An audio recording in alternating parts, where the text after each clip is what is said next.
यो के हो? के घरबेटी बा के देख्नु भयो तपाईले? मेरो अनुहार हेरेर देख्छस्? उ त्यहाँ हेर। ए यो त ब्याग हो नि घरबेटी बा। त्यति नै थाहा छैन तपाईलाई?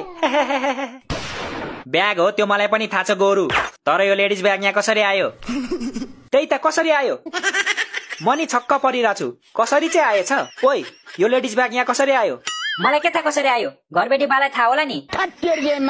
घरबेटी बा यो लेडिज ब्याग यहाँ कसरी आयो? लौ म तिमीहरूलाई सोधिरहेको छु, तिमीहरू उल्टै मलाई सोध्छस्।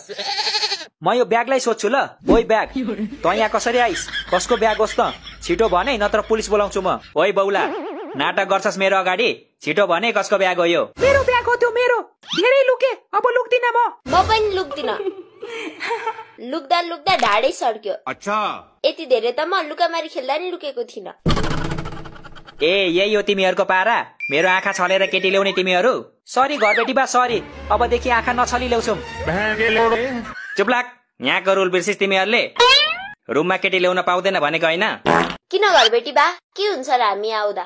के हुन्छ रे? तिमीहरूलाई लाज लाग्दैन राति राति केटाको कोठामा आउन? राति हामी त दिउँसै आएको नि घरबेटी बा। त्यति बेला तपाईँ भुडी फुलाएर सुतिरहनु भएको थियो।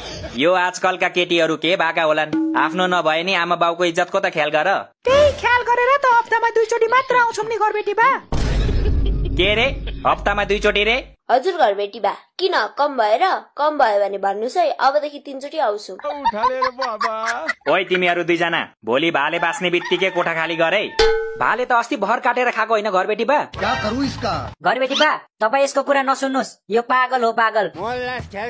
प्लिज घरबेटी बा हामीलाई एक मौका दिनुहोस् न, अबदेखि हामी कोही केटीलाई ल्याउँदैनौँ। हुँदैन, अस्ति नै एक मौका दिइसके मैले तिमीहरूलाई। एक मौका दिएर कहाँ हुन्छ त घरबेटी बा? हामी 2 जना छौँ, कम से कम 2 मौका त दिनुहोस्। क्या सोच है रे तेरी? ए हो त्यसो भए 2 जनाले भाडा पनि डबल देऊ न त मलाई। हेर मौकाको फाइदा उठाएको। यस्तै हरकतले गर्दा यो घरबेटीहरू मलाई मनै पर्दैन। तिमीलाई के लाग्छ नानी? घरबेटी हुनु त्यति सजिलो छ? भन्दा गफ लाग्ला कि? तर डाक्टर हुनु भन्दा घरबेटी हुनु गाह्रो छ अहिलेको जमानामा। गफाडी बुढो, डाक्टर बन्नलाई के गर्नुपर्छ थाहा छ तपाईलाई? के गर्नुपर्छ र? 5 वर्ष मेहनत गरेर पढ्ने, इक्जाम दिने अनि पास हुने, त्यति त हो नि। घरबेटी बन्नलाई त सुरुमा कराते सिक्नुपर्छ, किनकि कति बेला कुन चाहिँ भाडावालसँग फाइट पर्छ थाहा हुन्न। त्यति मात्र हो र? कोही भाडावालहरू पत्तर मुख चलाउँछन्, उनीहरूको लागि आफूले पनि मुख चलाउने कोर्स गर्नु पर्यो। अनि कसैले समयमा भाडा दिँदैनन्, आफ्नो पैसा पनि भिख मागे जस्तो माग्नु पर्छ। अनि कोही भाडावालहरू यिनीहरू जस्तो हुन्छ नि, जति भन्दा नि नटेर्ने। यस्तो अनगिन्ती समस्यासँग हामीले जहिले जुझ्नु पर्छ, अनि गएर घरबेटी बनिन्छ। अब आफै भन, डाक्टर बन्न गाह्रो कि घरबेटी बन्न? घरबेटी बा तपाईलाई कति टेन्सन छ है? तपाईको कुरा सुनेर त मलाई आँसु नै आयो। खोइ कहाँ छ त आँसु आएको थियो नि घरबेटी बा, भर्खर पुछेको मैले। हो घरबेटी बा हो, मैले नि देखेको थिएँ, यसको आँखाबाट बरर आँसु झरिरहेको थियो। अनि तेरो चाहिँ झरेन आँसु? आँसु होइन, मेरो त सुसु झर्न लाग्यो घरबेटी बा। म हल्का भएर आउँछु ल। पर्दैन, थामेर बस, आज यहाँ फाइनल कुरा हुन्छ। प्लिज घरबेटी बा तपाईहरू सेमी फाइनल कुरा गर्दै गर्नुहोस्, म आएपछि फाइनल कुरा गरौँला नि।